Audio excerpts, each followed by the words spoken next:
Welcome back to my Let's Play for Pokemon Crystal and my Mono Steel run. Let's face it, we're going to go with a rather cheesy strategy here. Yes, we're going to be using Double Team and Swords Dance to just basically dodge everything and power through our opponents. Now, his Pidgeot can be kind of annoying because it can use Mirror Move to copy our moves so it can, do its own Double Teams off of my own.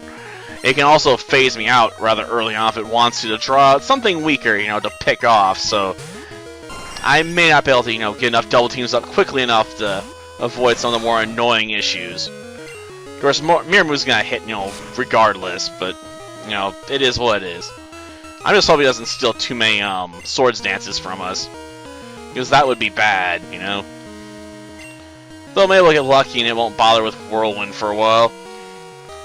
Oh great, it also did a Mirror Move. Well, hopefully it doesn't copy it too many times. Again? Gosh darn it. It's gonna make this really hard, ain't it? Oh, like took two. Well, good. And I'm still going for another one. Maybe it'll copy a third one? I mean, it could definitely do it. No, apparently he's stuck on the whole wing attack idea. Okay. Swords Dance. Damn, that is one unlucky Pidgeot. But he doesn't need luck on Pidgeot, he needs it on Arcanine. Because if it hits me, it's basically going to be over, because it's going to be throwing out Flamethrower. And Flamethrower is far more damaging than, Wing Attack, even with buffs on it. Okay, go for Strength here. Oh, it's copying my last move, yeah. Well, screw you, Pidgeot. You may have gotten more power through Swords Dance, but it doesn't matter, because I'm going to one-shot you with Strength here. Apparently your double teams weren't as lucky as mine. Of course, the real question is, what will Arcanine do?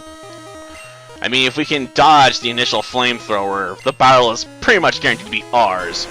Because there's nothing else on his team that can probably one-shot us. So, yeah. We dodged the big bullet, the one that we're actually afraid of. Because there's no way I'm going to be able to reliably step on Arcanine, and Flamethrower has way too much PP for me to, try a bunch of revives on it and try and work around Arcanine. So, we're good. Because let's face it, Gyarados, it can surf, but let's face it, even if it surfs, we'll probably survive. I mean, it's not going to be super effective or anything. And it looks like it's going to set up for Rain Dance. Okay, so what was it, preparing to go for Thunder, maybe? I mean, Gyarados can learn Thunder, I believe, through TMs. I just don't know why you'd really bother with it, because Gyarados does not have the best special attack stat. I mean, I suppose you could be setting up for someone else, but I don't think any other of his Pokemon, learn that either. Oh, it's Spitfire that learns Fairy Attack. Okay, that would make more sense. I still don't know why I'd want to use it, though. No.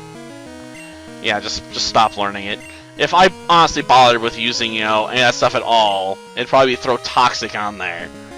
It'd be super annoying, gosh darn it. No, send out your Executor. I mean, the most it can probably do to annoy me is throw out, Leech Seed. And that was assuming, it got a chance to actually do it. And the Executor is a bit on the slow side. It's not the slowest Pokemon ever, but it's definitely not going to win any speed contests. Not against a real champ, like Rapidash, or even Scyther. Oh, Rhydon? I mean, I suppose it's not the worst pick you could pick here, but let's face it, Metal Claw will shatter your rocks. So this Rhydon's gonna be a Crydon.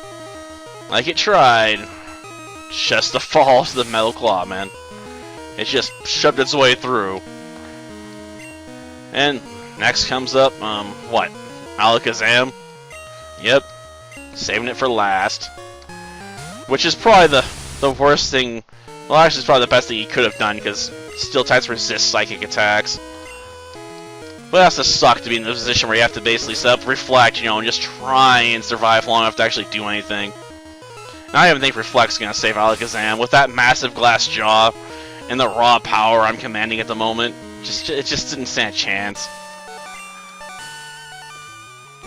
But yeah, that was one way to cheese the battle, most definitely. Power up on, Pidgeot, and then just push your way through, but I'll give it some credit. That mirror move did allow it to be a clever girl at points.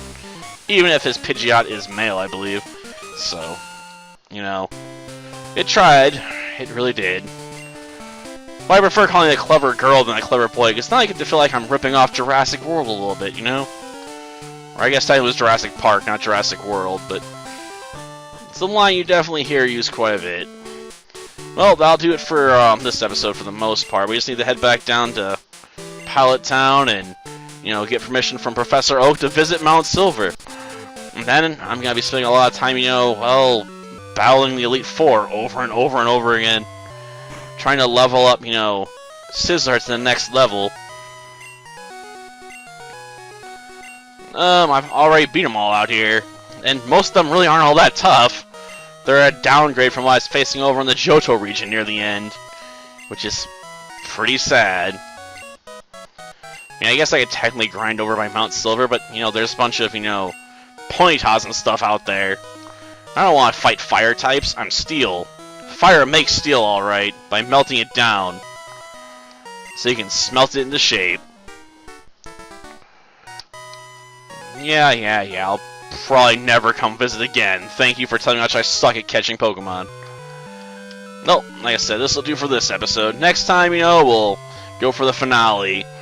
Though, we're definitely going to have to level up for it. Until then, see ya.